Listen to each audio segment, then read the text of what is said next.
When archaeologists pull apart the walls of medieval cottages, they sometimes find something that stops them cold. Not treasure, not documents, tiny bones, infant skeletons tucked into crevices, sealed behind stones, hidden in foundations. No coffins, no markers, no ceremony, just silence and mortar. Why would parents bury their own children in the walls of their homes? What drove them to hide these small bodies where no priest would ever find them, where no prayer would ever reach? Before we uncover the desperate reasons behind these hidden burials, if you're fascinated by how medieval people navigated impossible choices between faith and survival, subscribe now. The most haunting part is still ahead. In the medieval world, not all deaths were equal. When an adult died, the church bell tolled, the priest arrived, prayers were spoken, and the body was carried to consecrated ground. But when an infant died before baptism, everything changed. The church taught that unbaptized souls could not enter heaven. They existed in limbo, a shadowy realm between salvation and damnation. No burial in the churchyard was permitted. No prayers could be offered. These tiny bodies were considered spiritually unclean, barred from the very ground where their parents and siblings would someday rest. Families faced an impossible situation. The baby they had held, fed, and mourned was now labeled unworthy of Christian burial. Parish records from across Europe document this reality. In 14th century England, church courts prosecuted families who attempted to bury unbaptized infants in consecrated ground. In France, bishops issued warnings against secret night burials. The message was clear: these children belonged nowhere. So where could they go? The church offered no answer. It simply said no. No churchyard, no blessing, no funeral mass. For grieving parents, this wasn't just rejection, it was abandonment. Their child's soul was condemned to wander forever, and their child's body had nowhere to rest. In that void between religious law and parental love, desperate solutions emerged. Some families buried infants at crossroads, believing the intersection of paths confused evil spirits. Others chose the edges of fields, unmarked spots where memory could remain private. And some, when grief mixed with fear and nowhere else seemed safe, turned to the only space they truly controlled: their own homes. The practice of concealment burial started quietly. A stillborn child wrapped in cloth, tucked into a gap in the foundation during construction. An infant who died in the night, placed in a wall cavity before the mortar dried. These weren't elaborate burials. There were no rituals, no witnesses, no records, just a mother or father sealing a small body into stone, knowing it would never be found, never be moved, never be desecrated.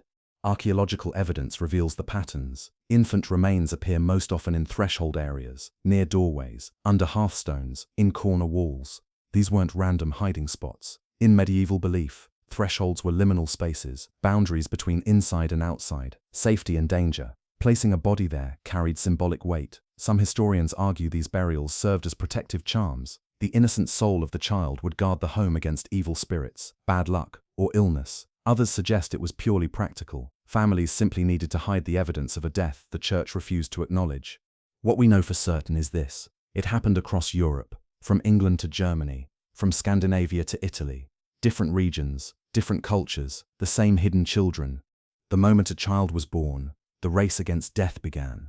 Medieval infant mortality rates were staggering. In some communities, 1 in 3 children died before their first birthday. Birth defects, disease, difficult labor, exposure to cold, all of these killed quickly. For many infants, death came within hours, and if death arrived before baptism, the family's spiritual crisis began immediately. Baptism was supposed to happen fast, ideally within a day or two of birth. Parish priests emphasized its urgency. Midwives were even authorized to perform emergency baptisms if the baby seemed unlikely to survive. A few drops of water, the correct words, and the child's soul was saved. But what if the baby died during a difficult birth, before anyone could act? What if the mother was alone, the midwife delayed, the priest unavailable? What if the family lived far from the church, in a remote village where winter roads became impassable? In those situations, the child's body became a problem. Church law was explicit. Unbaptized infants could not be buried in holy ground, period. There were no exceptions, no grey areas. The family couldn't simply show up at the churchyard and dig a grave. The priest would refuse. Neighbors would report it. Guild officials and church courts would investigate. Punishment could include fines, public penance, or excommunication. So the parents faced a choice. They could leave the body in unconsecrated ground outside the village, exposed to animals and weather, knowing it might be scattered or lost. They could attempt a secret burial at night and risk discovery and punishment, or they could hide the body somewhere no one would ever look. The walls provided that hiding place. During construction or repair, when stone and mortar were being laid, a small gap could be left. The infant's body, wrapped tightly in linen or wool, was placed inside. Then the wall was sealed, smooth, invisible, permanent. No one would know. No one would ask questions. The family could grieve in private, and the child would remain close, literally part of the home's structure. But this solution carried its own weight. Every time the parents passed that wall, they knew what was inside. Every time they cooked at the hearth, slept in the hall, or closed the door, they lived alongside the hidden dead. Not every wall burial was about avoiding church law. Some families believed, genuinely and deeply, that placing an infant's body in the home offered protection. Medieval superstition blurred the line between Christianity and older folk beliefs. The idea that an innocent soul could guard a household against harm had roots stretching back before church dominance. In rural communities especially, protective magic was woven into daily life. Horseshoes over doors, salt lines across thresholds, charms sewn into clothing. The belief was simple. Certain objects, certain rituals, certain sacrifices could repel misfortune. An infant who died without sin, whose soul was pure even if unbaptized, might serve as a spiritual guardian, sealed into the structure itself. The child became part of the home's defense. This wasn't church teaching. Priests would have condemned it as superstition, or worse, as pagan practice. But for families living in isolated villages, where priests visited infrequently and old traditions ran deep, the church's authority was distant. What mattered was survival. If burying a stillborn child under the doorstep might prevent illness, fire, or theft, then grieving parents made that choice. Archaeological finds support this pattern. Infant remains near entryways suggest deliberate placement. Some bodies were positioned face up, others curled, a few with small objects placed alongside. Stones, shells, scraps of cloth. These weren't careless disposals. They were intentional acts, laden with meaning.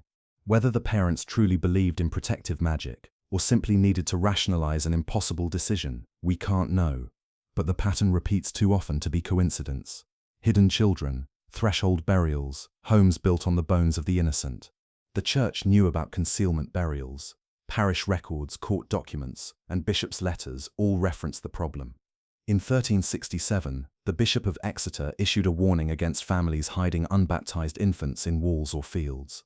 In 1402, a church court in Norwich prosecuted a family for attempting to bury a stillborn child at midnight in unconsecrated ground. The punishment was public penance, kneeling outside the church for 3 Sundays while the congregation watched. But enforcement was inconsistent. In large towns where church officials were present and neighborhoods were crowded, secret burials were harder to hide. Neighbors noticed. Rumors spread. Priests investigated. However, in rural areas where homes were scattered and communities were small, families could act without oversight. A cottage built on the edge of a forest, a farm miles from the parish church. These were places where bodies could be hidden, and no one would ever know. Guild regulations also played a role, though indirectly. Masons, carpenters, and builders were responsible for constructing homes. If they discovered a concealed body during repairs, they faced a dilemma: report it and implicate the family, or stay silent and risk their own standing. Many chose silence. Guild membership depended on reputation, and accusing a grieving family brought no benefit. Still, the church's stance remained firm. Unbaptized infants were spiritually unclean. Their bodies were not welcome in holy ground. Families who defied this rule faced consequences, but families who followed it faced something worse: nowhere to bury their children at all. Even when burial practices shifted in later centuries, when reforms allowed for compassionate exceptions, the earlier hidden bodies remained, sealed in stone, forgotten by the living, waiting for archaeologists centuries later to ask why. Not all concealment burials were about religion or superstition. Some were about shame. In medieval society, pregnancy outside marriage was a scandal. Unmarried women who became pregnant faced brutal consequences: public humiliation, loss of livelihood, exile from the community. If the pregnancy ended in stillbirth, or if the infant died shortly after birth, the woman faced another crisis: how to dispose of the body without anyone discovering the pregnancy had existed at all. Court records reveal cases of infanticide and concealment. Though distinguishing between accidental death, stillbirth, and deliberate killing is often impossible, a woman giving birth alone, without a midwife or family support, might panic. If the baby was stillborn, she had no legal way to report it without exposing her situation. If the baby died shortly after birth, suspicion of foul play would follow. In those moments, concealment became survival. The body was hidden, sometimes in the home if the woman lived alone or with complicit family, sometimes in walls during new construction. These weren't protective burials, they were erasures, evidence removed, questions avoided, shame buried. Towns had laws addressing this specifically. Coroners investigated unexplained infant deaths. Midwives were required to report all births, living or dead. Communities kept watch, and neighbors reported suspicions. Yet the laws acknowledged what everyone knew. Despite the rules, babies still disappeared. Their bodies hidden, their existence erased, their stories lost. For women who survived these ordeals, the psychological weight must have been crushing.